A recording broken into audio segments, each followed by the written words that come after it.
getting ready to get on the road for first time in CAA play. Got to go to James Madison and Towson, and I think we did some good things at practice today, coming off the Charleston game.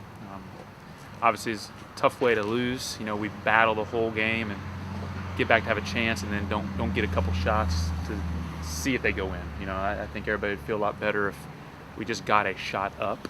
But Brantley made a nice play, tipped it away from Kai when he was trying to drive, and it went to half court. We got a shot clock violation, and the other time we just had a travel call. So, a few things the defense probably forced, and you got to give them credit. They got the stops they needed. We got a lot of stops that we needed just to get back in the game and to give us a chance. And so I was proud of the way we really played defensively, held them under 40%.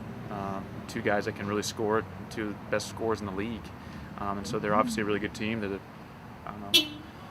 defending champions, co-preseason favorites. I don't know if you can call them that, but it didn't turn out the way we wanted to. But it's the first conference game, and we have 17 more. And from the way we practiced today, I told our guys if we keep doing that defensively, 5 guys communicating all the time, being in the right spots, we're going to win quite a few games. And that's what's going to take, though. It's not just talking about it. It's not just saying it. It's actually getting out there on the court and doing it. Road, that's the one place that has been the sticking point so far. You got 2 against teams that maybe on paper you should contend with. What are you telling your guys about going to those environments and playing? Well, we hadn't necessarily talked about those environments in particular, other than I say, we're going on the road to win these games. We have to believe in our minds that we can win these games. They're winnable games. They're conference foes that, are having their struggles too. I don't think there's a conference team other than Hofstra and Charleston that are feeling great about how they're playing right now, because everybody has some ups and downs along the way with non-conference and injuries and all that kind of stuff. So I put it in their minds that we're going up there with a purpose. We're not going up there just because it's on our schedule. We're going up there to play better, and the way you play better is to play as a team. And all 5 guys depend on each other defensively, and our execution's been pretty darn good offensively. I thought the last few games, and that's what we need it to continue to be. We just need to start knocking down more of those open looks that we're getting. Devontae really looked like that was the Devontae that we know of old.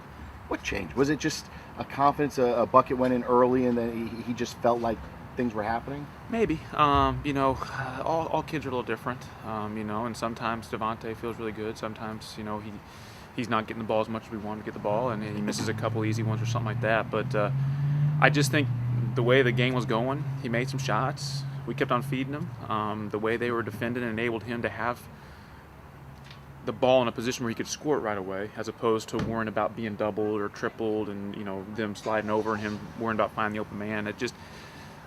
He just felt comfortable. And when he feels comfortable, obviously that's when he plays his best offensively. I think he always feels comfortable going after the boards. But offensively, in terms of getting him touches, he looked really good. And we've been working on it, though, since we came back from Christmas. And we tried to do it at Mercer a little bit, but they did a nice job defensively of trying to get him more touches, trying to get the ball inside, because it does put a lot of pressure on the defense. Even if it's not Devontae Kaycock, even if it's Sean O'Connell, it puts pressure on the defense when you got the ball 5 feet from the basket. Are they going to let him go one-on-one and shoot a little jump hook? Or are they going to try and double and maybe give up an open look? And so we've really put more of a focus on it, and our guys are doing a better job of getting the ball inside. Update on health on Gatson So Ty Gatson did some stuff today at practice, some live stuff. This is the first time he's done anything live since the Carolina game. So it's been 3.5, 4 weeks. He looked good. I know he's in some pain, and I said he was doing a lot, and I said let's not do everything, because if you do everything, and then that's how you're gonna feel. Maybe just take it a little bit at a time. So we'll see how it reacts, how sore he is tomorrow, how much he can do tomorrow. I don't think there's a time frame on when he comes back, but it was good to see his movement. And you could see him grimace a few times. Defensively, I know it doesn't feel great, but he wasn't playing cautious. It wasn't like he wasn't trying to defend. He was thinking, I'm a little sore. I'm not trying to defend. So he did what he does defensively. I think he's a little rusty, obviously shooting the ball, and with our plays and stuff, because he's done nothing for 3.5 weeks. His absence has allowed Jalen Sims to come in and kind of flourish. How important is his play moving forward, where in that early part of the season you didn't know what you were going to get with him? Yeah, Sims played really good both road games at Georgia State and at Mercer. He did not play as well yesterday against Charleston, and I don't know if I talked to him about it defensively. He needs to be the guy that can defend a lot of positions and always be there, always be the guy that we can count on defensively. If he scores it, great. Like I know he can score it, and we got a lot of guys that I know can score. But if everybody can become defensively more consistent, we're going to have a lot better chance in any game, because you can't depend on your shots to go in and out. Yes, the team that makes more shots wins the game, but you don't know going in who's going to make those shots. Foreign's made 6 threes against Georgia State. He's made like 1 cent, and so you don't know exactly who's going to knock down the shots. But as long as he gives that energy and effort, because he is longer, he is athletic, he can go get rebounds, he can go attack the basket and get fouled. And so yeah, Sims' progression, he's gotten more opportunities because Taiji is out, but he's taking advantage of the opportunities that he's given. I think Alex put out the stat, when you guys hold opponents to so many three-pointers, under so many three-pointers, and cut the turnovers down, you guys stay in games, win games. How do you do both? Well, I think depending on who we're playing and the type of system we're playing will determine sort of how many turnovers we're going to have. With only Kai being the only point guard right now, we're trying to slow it down offensively, just so we know we're going to run something every time down and try and get a look, as opposed to going fast, because Kai can't play that many minutes going that fast. Defensively, we're still trying to get out to the three-point line a little bit better and contest, but sometimes they make guarded shots. Like in practice when we have the scout team going, they'll make some tough shots at the end of the shot clock, and I'm like, guys, that's really good defense. We contested, almost blocked it, they made it, and then we get in a game and we miss wide open threes. So I think at some point, you're going to get the ball to bounce your way. I think last year, a couple games, we made a lot of threes, and some games it happens that way, some games it doesn't. But you can do both for sure. It's just what the mental focus and the preparation of the game plan, is. Have you guys stressed that this is kind of that second part of the season where you can wipe away and forget about those first 12 games and just realize this is what is going to get us where we need to go? Yeah, I told them, the non-conference season's over. We played those teams, we played those environments to get ready for CAA. You have to have a great CAA season to get a seed in the tournament, to have a chance to win the tournament. That's how you get to the NCAA tournament, those kind of things. They crown a conference champion not based off your non-conference schedule.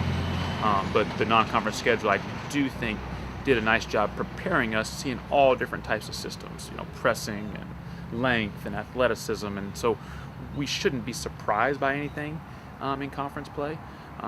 Even our freshmen, because I think they have seen enough different things. But we need to do a better job of playing on the road.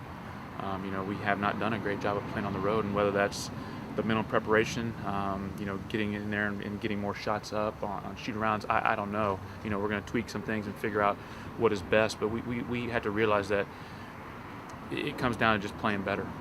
You, at the beginning of the season, talked about so much more depth, being able to do more things, but it seems like that's kind of changed.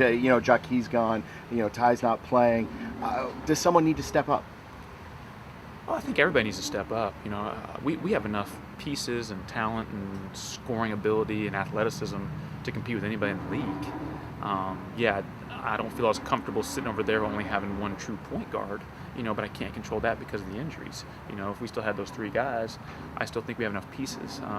But I think we need everybody to step up, and that's every game. We just need to become a little more consistent, and that's everybody, whether that's Gene or Forms or Ty Taylor or Sims. You name them. They got a couple good games, and then they have like 3 games where they're just sort of non-existent. I think Kai and Devontae have been, the most consistent, but they're also the most comfortable. Kai knows what he is. He's a true point guard, and he just tries to get his guys shots. And Devontae is a great rebounder, probably the best I've ever seen, and he just does what he does. Somebody pointed out on the message board that the last 4 minutes of games and the 4 single-digit losses, the opposing team has like a 23 to 3 advantage in free throws in the final 4 minutes. That they've gotten to the line like 25, 28 times, and y'all have gotten to the line like 5 times. Yeah. Is that, I mean, those are points you can't defend. Is there anything you do to cut back on them having those opportunities and maybe up your opportunities at the free throw line? Do you have to do anything? No, I mean, obviously it's just whoever's more aggressive, and some of those fouls were probably silly fouls on our part, and some of them are them being aggressive. And switching it around, maybe we're not being as aggressive and we're settling for more jump shots, So, I haven't really looked at that, when I watch the game and you see the last 4 minutes, you don't get fouled when you turn it over, and so late in those games we have had some turnovers. They're not turning it over, they're making us defend, and whether they're getting offensive rebounds or whatever, if we can just get shots up at every single point those last 4 minutes, we should have a great chance. I think, Coach, it seems like so far on the road this season, I mean, you guys have kind of gotten behind early and made it tough on yourself, especially on your road swing down to Georgia.